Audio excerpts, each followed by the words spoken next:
हरे कृष्णा। फागुन मास के कृष्ण पक्ष की विजय एकादशी के व्रत की आप सबको हार्दिक शुभकामनाएं। जैसा कि नाम से ही प्रतीत होता है कि विजय विजय का अर्थ होता है सफलता, किसी भी काम में सफलता। और अगर इस व्रत का हम विधि पूर्वक पालन करें तो कोई भी काम हमारा जिसमें हमें सफलता नहीं मिल रही तो हमें ये विजय एकादशी का व्रत अवश्य करना चाहिए, और जिससे हमें उस कार्य में भी सफलता मिलती है और वैसे भी इसके व्रत रखने से हमारे जो है सब प्रकार के समस्त पापों का नाश भी होता है। अब मैं आपको विजय एकादशी की कथा के बारे सुनाने जा रही हूँ। इसमें धर्मराज युधिष्ठिर कहते हैं कि हे जनार्दन, फागुन मास की कृष्ण पक्ष की एकादशी का क्या नाम है तथा उसकी विधि क्या है, सो सब कहिए।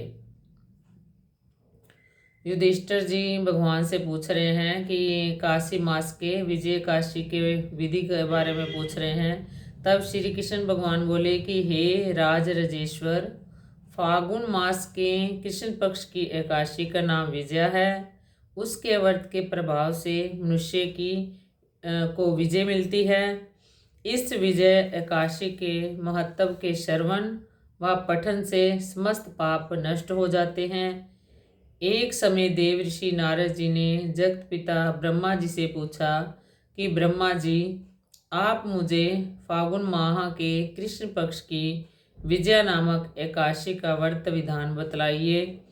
ब्रह्मा जी बोले कि हे नारद, विजय एकादशी का व्रत प्राचीन तथा नए पापों को नष्ट करने वाला है, यानी कि जो आपने पीछे पाप किए हैं और जो आगे नए पाप किए हैं वो सबको ही सभी प्रकार के पापों को नष्ट करने वाला है। यह समस्त मनुष्यों को विजय प्रदान करता है।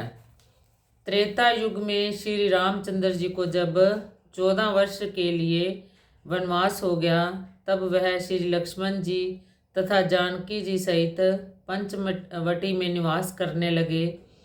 इस जगह रावण ने श्री सीता जी का हरण किया। इस दुखद समाचार से श्री राम जी अत्यंत व्याकुल हुए और सीता जी की खोज में चल दिए। घूमते घूमते वे मरणासन जटायु के पास पहुँचे। कुछ आगे चलकर इनकी सुग्रीव के साथ मित्रता हो गई और बाली का वध किया। ये तो आपने सारा रामायण में सारा सुना ही है कि किस प्रकार श्री राम जी की सुग्रीव के साथ मित्रता हो गई और फिर किस तरह उन्होंने बाली का वध करके सुग्रीव को किष्किंधा का राज्य दिलाया। तो श्री हनुमान जी ने लंका में जाकर सीता जी का पता लगाया। वहाँ से लौटकर हनुमान जी श्री रामचंद्र जी के पास आए और सब समाचार कहा। श्री रामचंद्र जी ने सुग्रीव की सम्मति लेकर वानरों भालुओं की सेना सहित लंका को प्रस्थान किया। जब श्री रामचंद्र जी समुद्र के किनारे पहुंच गए, तब उन्होंने महान अगाध मगरमच्छ से युक्त समुद्र को देखकर श्री लक्ष्मण जी से कहा कि हे लक्ष्मण, समुद्र को हम किस प्रकार पार कर सकेंगे। श्री लक्ष्मण जी बोले कि हे श्री राम जी, यहाँ से करीब आधा योजन की दूरी पर कुमारी द्वीप पर बकदा लब्बे नाम के मुनि रहते हैं। आप उनके पास जाकर इसका उपाय पूछिए।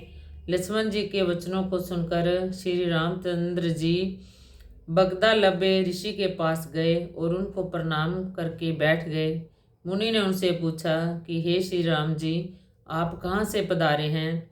श्री राम जी बोले कि हे महर्षि, मैं अपनी सेना सहित यहाँ आया हूँ और राक्षसों को जीतने लंका जा रहा हूँ। आप कृपा कर समुद्र पार करने का कोई उपाय बतलाइए। बगदा लब्बे ऋषि बोले कि श्री राम जी, मैं आपको एक उत्तम व्रत बतलाता हूँ। फागुन माह के कृष्ण पक्ष की विजय एकादशी का व्रत करने से तुम समुद्र से अवश्य ही पार होंगे और तुम्हारी विजय होगी। श्री रामचंद्र जी इस व्रत की विधि यह है। दशमी के दिन स्वर्ण, चांदी, तांबा या मिट्टी किसी का एक घड़ा बनावें। उस घड़े को जल से भरकर तथा उस पर पंच पल्लव रखकर वेदिका पर स्थापित करें। घड़े के नीचे सतनाजा यानी कि 7 प्रकार के अनाज और ऊपर जौ रखें। उस पर श्री नारायण भगवान की स्वर्ण प्रतिमा स्थापित करें।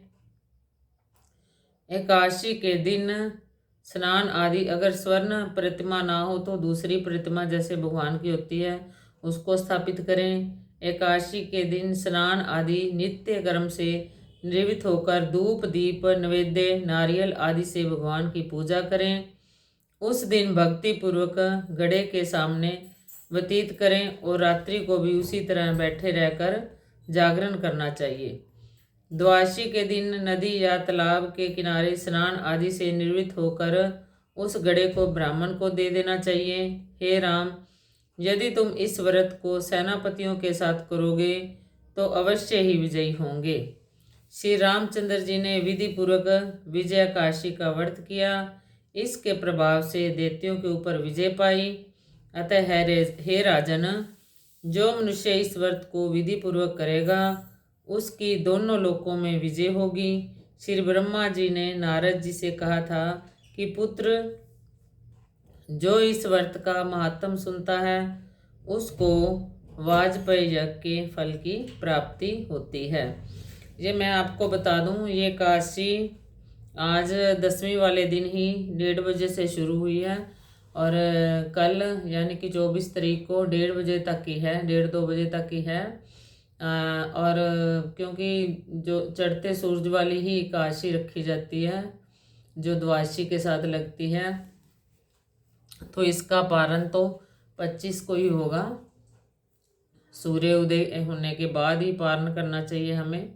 तो जिस प्रकार एकादशी रखने की का महत्व है, उसी प्रकार पारण एकादशी को पारण करने का यानी कि पूरन जो व्रत होता है पारण के बाद ही होता है, वो भी हमें विधि पूर्वक ही करना चाहिए। हरे कृष्णा। बोल बांके बिहारी लाल की जय।